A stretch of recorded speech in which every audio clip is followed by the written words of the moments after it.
Good afternoon, oras ngayon mga kasular is 2:26 ng hapon. So nag-start kami 11 AM. So far natapos na ngayon mga kasular. So ito mayroon tayong lithium battery na power wall, one solar, 24 volts, 250 Ah. So yung total niya po mga kasular, mayroon tayong 6,000 kilowatt hour, no, ng ating battery. So ito yung ating power inverter na Sandom. Ayan, 3 kilowatts, 24 volts. So hybrid po to mga kasular. So ayan, ito yung ating para sa PV. Ayan, at may SPD tayo mga kasular. Ayan, kung mapapansin nyo, andyan yung rating niya, no? Ayan, ito yung Sandom inverter natin. So naglagay din tayo ng MCB para sa breaker ng battery. So ito yung ating para sa AC. So ayan yung watt meter natin mga kasula. Ayan yun, mayroon na tayong 0.13 kilowatts kilowatts hour na gamit. Mayroon tayong 266.2 watts. Ito yung SPD, AC SPD, at ito yung sa AC input na ating breaker, at ito yung ating para sa AC out ng ating solar power inverter. So ito yung ETS natin. So kung mapapansin nyo mga kasular, kung ganyan po yung indicator yan, ay yan po ay nakasolar na po yan mga kasular. So dito po yung ating kasuriko. Kung mapapansin nyo, titingnan nyo po mga kasular. So pag inop ko po itong breaker na to, ito yung galing sa ating inverter, yung out niya ng 220 ng ating power inverter, ay kusa po yung lilipat sa kasuriko, no, sa ating grid. Lilipat po yan dito yan sa grid. At ibig sabihin, pag itong lumipat sa grid at papasok din dito sa ating panel board, ay magiging grid na po yan kung mag-off tayo ng breaker dito ng solar. So far sa ngayon, makikita nyo ganyan yung indicator light. So naka-solar po yan. Kaya ito yung dito sa circuit breaker na to, mga breaker na yan na load, ay solar system na po yan. So susubukan natin. So ayan mga kasular, susubukan natin i-shutdown tong breaker ng out ng ating inverter. So ayan, i-off natin to at titingnan natin yan, lilipat yan mga kasular. So ayan, pag ganyan po naka-off sa ating power inverter ng AC out. So kung mapapansin nyo, ating ETS ay lumipat sa grid niya. Kaya, pero may kuryente pa rin siya mga kasular kasi yung pumasok dito ay grid na yan. So mangyayari lang po yan during maintenance. So pag mayroong problemang setup, so automatic po yan lilipat yan. Pero sa ngayon naka-permanent, dapat i-on natin itong ating solar. So mga ka-solar, i-try natin, i-on natin para makita natin ulit yung ating ETS na mag-transfer sa solar. So ayan, naka-solar po yan. Pag ganyan po mga ka-solar, ay naka-solar system na po tayo yan. Kaya makikita nyo naman po dito yan sa ating watt meter. Ayan. So ayan po yung ating consume at ating 1.28 amperes.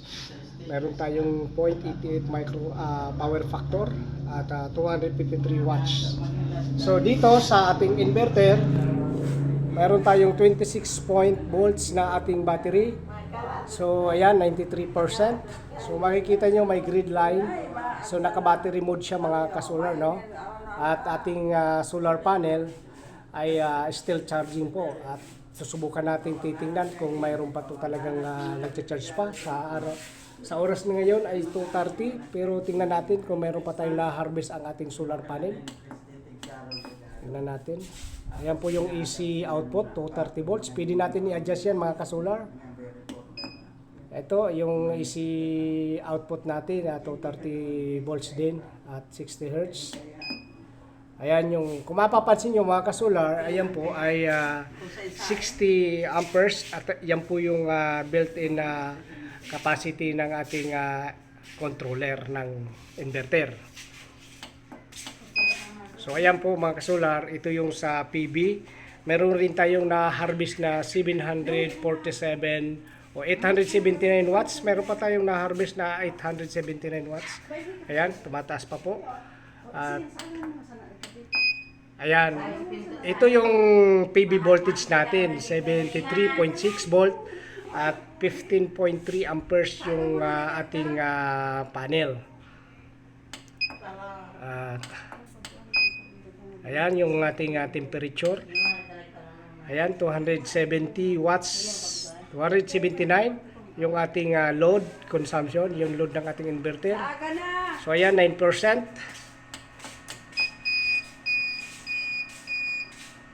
Ayan, 26.6 ating battery at 93%. Ayan.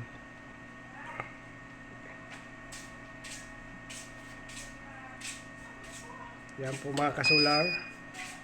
Ayan yung ating AC output. So yan lang po ang ating settings niyan at sa parameter settings nito ng ating power inverter ay dito lang po natin yan pipindutin sa function button, no? Long press natin yan mga kasular. Ayan. Yung makikita nyo i-0 at yan yung pag-change ng mode kung mag-AC mode tayo at battery mode. So yan po ay naka-DC, day 3 at battery mode tayo. At mapakuanin sa taas. pindutin natin ito E9. Yan ang paglipat ng voltage. Ito E8 sa hertz kung ilan. A7, 22 point, yung nating cut off po yan, 22 volts sa ating battery. A6, 27.2 volts. A5, ganun din, choice din yan po mga kasular. Ayan, sa A4, 21 point volts ang ating cut off ng ating battery.